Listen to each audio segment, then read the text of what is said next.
All the best बच्चों, welcome to the learning lab. आज हम लोग कक्षा 10 के सबसे टफ चैप्टर ट्रायंगल जो कि चैप्टर 6 है उसका फर्स्ट थ्योरम 6.1 पढ़ेंगे, जिसे थेल्स प्रमेय भी कहा जाता है और उसको आधारभूत समानुपातिकता प्रमेय भी कहते हैं। इस प्रमेय के अनुसार यदि किसी त्रिभुज की एक भुजा के समांतर अन्य दो भुजाओं को भिन्न भिन्न बिंदुओं पर प्रतिच्छेद करने के लिए एक रेखा खींची जाए तो ये अन्य दो भुजाएं एक ही अनुपात में विभाजित होती हैं। इसका मतलब ये हुआ कि मान लीजिए एक त्रिभुज है, त्रिभुज पी क्यू आर।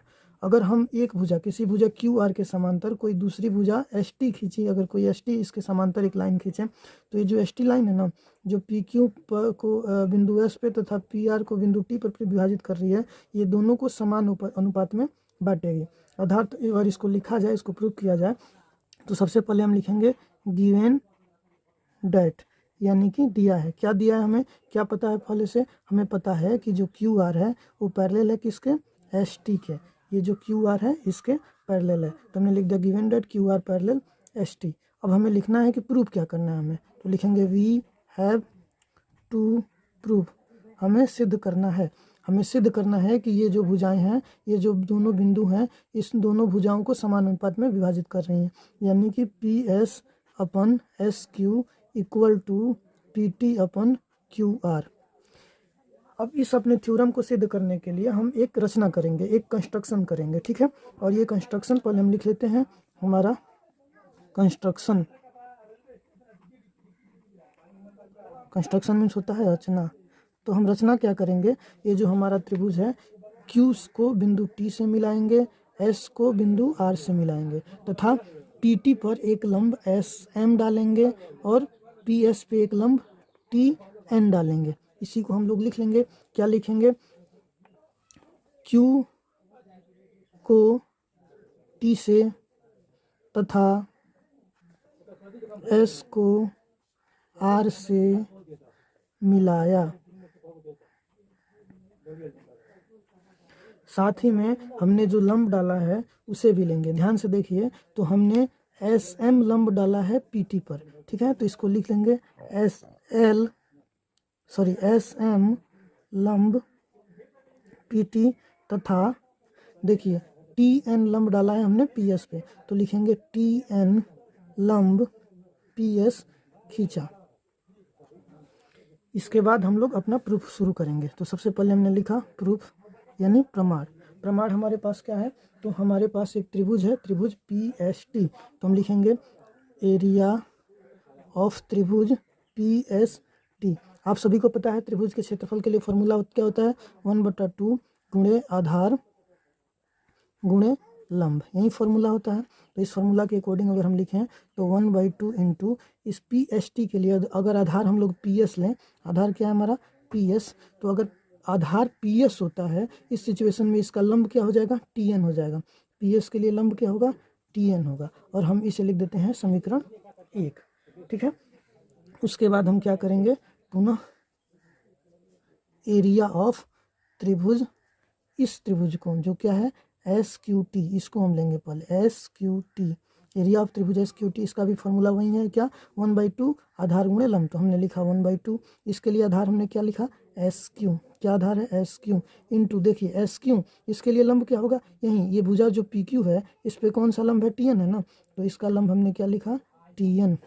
तो क्या हो गया? Area of S Q T 1/2 into S Q into T N, और ये हो गया समीकरण 2। अब हम करेंगे समीकरण 1 को समीकरण 2 से भाग देने पर।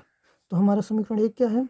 एरिया ऑफ त्रिभुज P S T upon area of समीकरण 2 क्या है? S Q T equal to क्या हो गया? पी एस टी क्या है? 1/2 into P S into T N. ये हमारा इक्वेशन फर्स्ट था। और इक्वेशन सेकेंड हमारा क्या था? 1/2 into S Q into T N.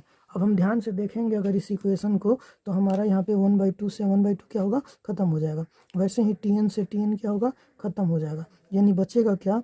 तो बचा हमारा P S upon S Q. हम लोग इसे लिख देंगे इक्वेशन ए, ठीक है। इसके बाद फिर से हम इसी त्रिभुज का पी एस टी का एक बार, ये जो त्रिभुज है हमारा पी एस टी, इसका एक बार फिर से हम लोग क्या लिखेंगे, इसका लिखेंगे हम लोग एरिया। तो पुनः एरिया ऑफ त्रिभुज, कौन सा त्रिभुज है ये हमारा, पी एस टी है, तो लिखेंगे एरिया ऑफ त्रिभुज पी एस टी। वही फार्मूला है हमारा, फार्मूला क्या है 1/2 इंटू, अब इस बार आधार हम पी टी मानते हैं, क्या मानते हैं, पी टी। तो हमारा आधार क्या हो गया, पी टी इंटू, अब इसके लिए पी टी के लिए लंब क्या हो गया, एस एम होगा, क्या होगा, एस एम होगा। तो हमने लिखा पी टी इंटू लंब के लिए एस एम, ठीक है। और इसको हमने लिख दिया समीकरण 3, ठीक है। फिर उसी तरह सेम टू सेम फिर से हम लोग निकालेंगे एरिया ऑफ इस त्रिभुज का एरिया, कौन से त्रिभुज का, एस आर टी का, ठीक है। ये जो त्रिभुज है इस त्रिभुज का एरिया हम लोग लिखेंगे क्या, त्रिभुज S R T equal to, इसके लिए भी वही फॉर्मूला 1/2 इंटू, इसके लिए आधार क्या होगा, इसके लिए आधार हो जाएगा हमारा आर टी, क्या होगा इसके लिए आधार आर टी, या इसी को हम लोग क्या लिख सकते हैं, टी आर भी लिख सकते हैं, क्या लिख सकते हैं, टी आर। तो हमने लिख दिया टी आर इंटू, और इसके लिए लंब क्या होगा, इसके लिए लंब होगा, इस भुजा पे कौन सा लंब है, एस एम है, तो इसके लिए लंब हो जाएगा एस एम, और इसको हमने लिख दिया समीकरण 4, ठीक है। अच्छा एक चीज़ ध्यान दीजिएगा, मैंने यहाँ पे थोड़ी सी मिस्टेक कर दी है, ये P S by S Q equal to P T by T R होगा, ठीक है ना, P T by T R, ये गलती से क्यू लिख दिया गया है, टी आर होगा, ये ध्यान दीजिएगा। अभी हमारा क्या है समीकरण 3 और 4, तो जैसे यहाँ पे हमने समीकरण 1 को समीकरण 2 से भाग दिया, वैसे ही हम लोग क्या करेंगे, समीकरण 3 को समीकरण 4 से भाग देंगे, ठीक है। हम क्या करेंगे, समीकरण 3 को समीकरण 4 से भाग देंगे। हमने यहाँ पे लिखा समीकरण 3 में समीकरण 4 से भाग देने पर, फिर से एक बार देखिए, तो हमारा समीकरण क्या हो जाएगा, पहले है एरिया ऑफ त्रिभुज, हमारा त्रिभुज क्या था देख लेंगे, पी एस टी, यही है ना, ये हमारा समीकरण 3 है, पी एस टी, और ये क्या है, एस आर टी, इसी को हम लिखेंगे पी एस टी और एस आर टी। हमने लिखा त्रिभुज P S T upon area of त्रिभुज एस आर टी, ये पी है इक्वल टू, ये क्या था 1/2 इंटू, देख लेते हैं, ये है P T into S M, और ये है T R into S M, ये है P T into S M, और ये है 1/2 इंटू, ये क्या है, एक बार और देख लेते हैं हम लोग, T R into S M, T R into S M. फिर से देखेंगे हम लोग ध्यान से, अगर आप लोग देखिए तो इस बार फिर से 1/2 से 1/2 खत्म, एस एम से एस एम खत्म, बचा के हमारा P T by T are, इसको हमने लिख दिया समीकरण बी, ठीक है। अब हम लोग ध्यान से देखेंगे इस त्रिभुज को, इन दोनों त्रिभुजों को, ये त्रिभुज और ये त्रिभुज, तो आप लोग ध्यान से देखेंगे ये दोनों त्रिभुज एक ही समांतर रेखा और एक ही आधार पे है, साथ ही ये दो समांतर रेखाओं के बीच में है। तो आप लोगों ने कक्षा 9 में पढ़ा होगा कि दो त्रिभुज जो दो समांतर रेखाओं के बीच होते हैं तथा जिनका आधार एक होता है, वो दोनों त्रिभुज क्या होते हैं, उन दोनों त्रिभुजों का क्षेत्रफल क्या होता है, बराबर होता है। तो इसलिए हम लिखेंगे त्रिभुज क्यू एस टी तथा एस आर टी में, त्रिभुज क्यू एस टी या एस क्यू टी और एस आर टी में लिखेंगे त्रिभुज क्यू एस टी और त्रिभुज एस आर टी में क्या हमने पढ़ा था कि दो समांतर रेखाओं तथा एक ही आधार पर स्थित त्रिभुजों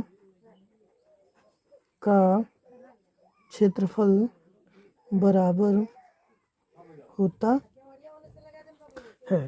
तो इसके अकॉर्डिंग हमारा जो त्रिभुज एरिया ऑफ त्रिभुज क्यू एस टी है वो इक्वल है एरिया ऑफ त्रिभुज एस आर टी से, ठीक है। इसको हम लिख देते हैं समीकरण सी। अब लिखेंगे हम लोग समीकरण